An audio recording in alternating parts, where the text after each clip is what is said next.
प्रेक्षकांनो, छोट्या बयोची मोठी स्वप्न या मालिकेत आज आपण बघितलंय की गौतमी साडी घेऊन आली आहे शुभंकरांचा सत्कार आहे म्हणून. शुभंकर म्हणतात, अरे वा, तुम्ही सगळेच जण खूप एक्सायटेड आहात माझ्या सत्कारासाठी. तेव्हा गौतमी म्हणते, अरे असणारच, आम्हाला खूप अभिमान वाटतो तुझा आणि मला तर खरंच खूप कौतुक वाटतं. म्हणजे तुझी हरकत नसेल तर मी आले तर चालेल ना तुला सत्काराला. शुभंकर म्हणतात, असं का बोलतेस गौतमी, मला तुम्ही सगळेजण माझ्या सत्काराला हवे आहात आणि तुझ्या मनात हा विचार आला तरी कसा. बरं ठीक आहे, चल मी आता पुस्तक वाचत बसतो, असं म्हणून ते निघून गेलेत. आता सुमन बिचारी उत्साहाने साडी बघायला जाते. कशी साडी आणली आहे गौतमीने. लगेच गौतमी म्हणते, ए हात नको लावूस ग, ती 13,000ची साडी आहे. तेव्हा सुमन म्हणते, घे बाय माझे 13,000, अगं एवढ्या पैशात तर माझ्या 10 साड्या येतील. पण माझी वहिनी, तू खरंच येणार आहेस ना ग सत्काराला. तेव्हा गौतमी म्हणते, असं का विचारतेस तू, म्हणूनच तर ही शॉपिंग केली आहे ना मी एवढी मोठी. तर लगेच ही सुमन म्हणते, अगं नाही, मी सहज आपलं विचारलं, नाही तुझ्यासाठी एक सरप्राईज आहे ना म्हणून. गौतमी म्हणते, कसलं सरप्राईज. तेव्हा सुमन म्हणते, सरप्राईज ते सरप्राईज असतं, तुला उद्याच कळेल ते. आता गौतमीला टेन्शन आलंय की बयो काहीतरी उद्योग करून ठेवेल, म्हणून ती दुष्यंतला कॉल करून सांगते. आदिती म्हणते, काय करतोयस दुष्यंत.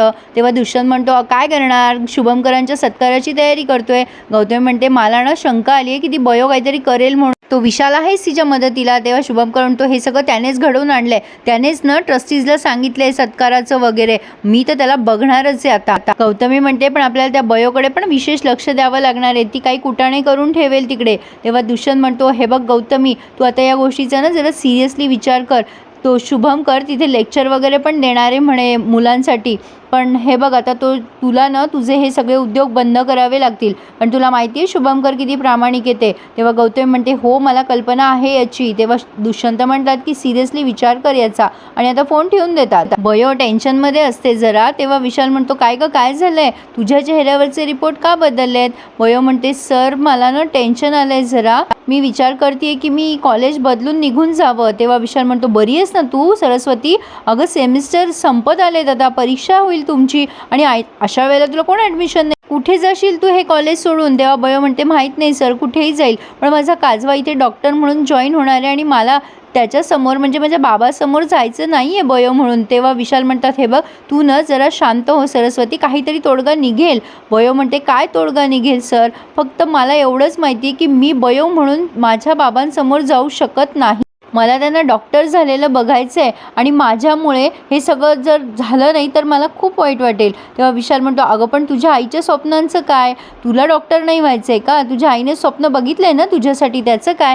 बयो म्हणते, ते मला काही माहिती नाही आहे, पण मी माझ्या बाबासाठी वाटेल ते करू शकते.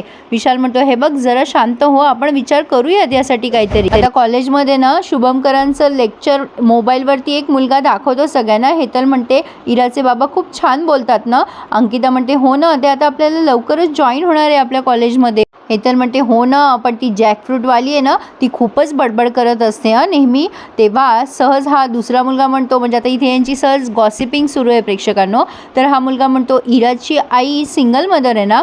अंकिता म्हणते, हो आहे खरंच सिंगल मदर त्या, पण आता तुला कसं सांगू.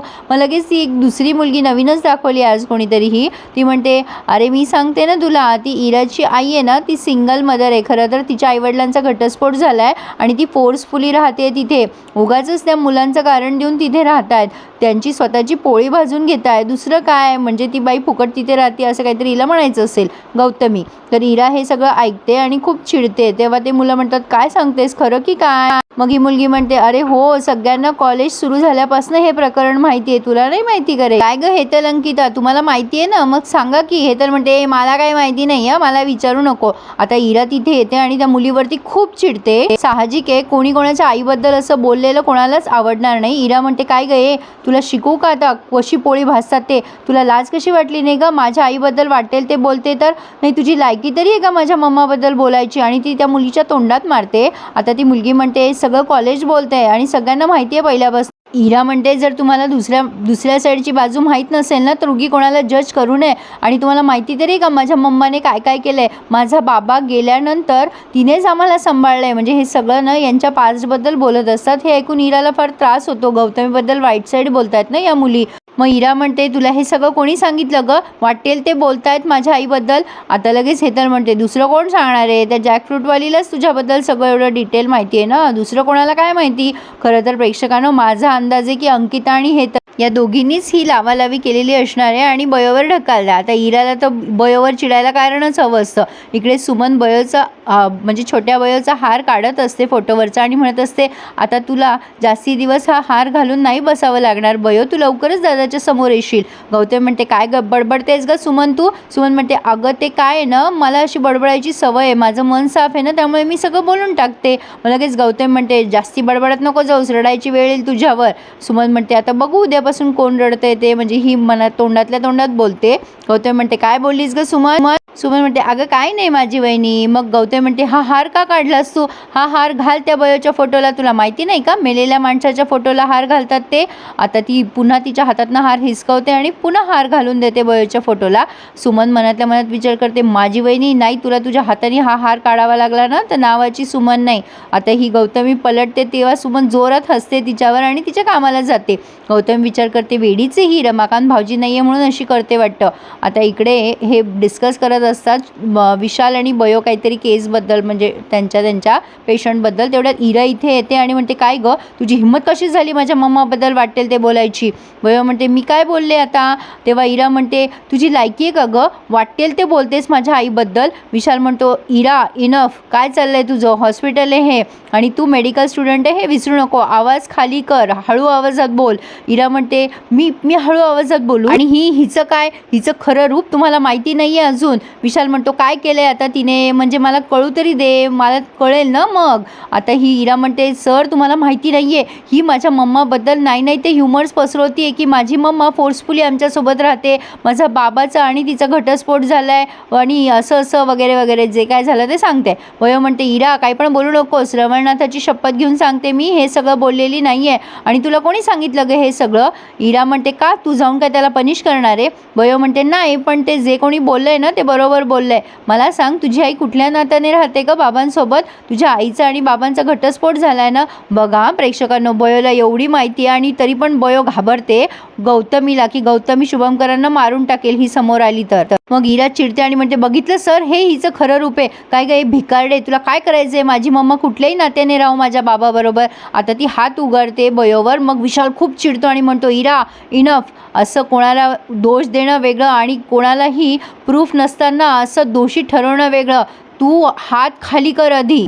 इराला खूप वाईट वाटतं. इरा म्हणते सर तुम्ही हिची बाजू घेताय ना, ठीक आहे घ्या हिची बाजू, पण एकदा तरी विचार करा जर तुमच्या आईवर असे कोणी घाणेरडे आरोप लावले असते आणि तिच्या चारित्र्यावर शिंतोडे उडवले असते तर तुम्हाला कसं वाटलं असतं. आता मात्र विशाल आणखीन चिडतो आणि म्हणतो इरा इनफ, बस कर आता. आता बयो म्हणते इरा मी तुझ्या पाया पडते, तू निघ इथून, मी काहीही बोललेली नाही आहे तुझ्या आईबद्दल. आता इरा म्हणते तू न तुला तर बघून घेईल का मी, नाही तुला सगळ्यांच्या समोर आणलं ना तर नावाची इरा नाही आहे मी, तुझी सगळी नाटकं बाहेर काढेल मी, बघशीलच तू. आता ती अशी धमकवते नेहमीप्रमाणे आणि निघून जाते. आता विशाल खूप चिडचिड करत असतो आणि मग बयो त्याला म्हणते सर शांत व्हा तुम्ही, नका चिडचिड करून घेऊ. आता विशाल थोडा शांत होतो आणि म्हणतो सॉरी मी जरा हायपर झालो आणि कोणी सांगितलं असेल इराला हे सगळं तुझ्याबद्दल असं. तेव्हा बयो म्हणते मला नाही माहिती सर, कोणी कॉलेजच्या मुलांनी वगैरे सांगितलं असेल, पण तुम्ही एवढे चिडू नका, तुम्ही शांत व्हा, तुम्हाला तिचा स्वभाव माहिती आहे ना. विशाल म्हणतो हो मी शांतच आहे. आता ही बयो विचार करते काय झालं विशाल सरांना, त्यांच्या आईबद्दल बोलल्यावर ते एवढे का चिडले, आणि इथेच त्यांनी हा रिव्ह्यू संपवला आहे. पुढे आपण बघतोय विशाल तिला म्हणत असतो उद्या ये शुभंकरांचा सत्कार आहे सरस्वती, पण बयो म्हणते नाही मी आता येणार नाही यापुढे कॉलेजला आणि दुसऱ्या कॉलेजला ॲडमिशन घेणार आहे. आता हे सगळं विशालने आरवला सांगितलं आहे, त्यामुळे आरव म्हणतो काहीही झालं ना तरी माझ्या बाबाला त्याची बयो उद्या सत्काराच्या दिवशीच मिळणार. काय वाटतं प्रेक्षकांना तुम्हाला, खरंच बयो समोर येईल का शुभंकरांच्या, का आपली एक्साइटमेंट आणखीन वाढवायची आहे, उत्सुकता वाढवायची आहे म्हणून हा ट्रॅक समोर आणला आहे, मला नक्की कमेंट करून कळवा. आणि आजचा रिव्ह्यू आवडल्यास प्लीज आपल्या चॅनलला सबस्क्राईब करायला विसरू नका. धन्यवाद.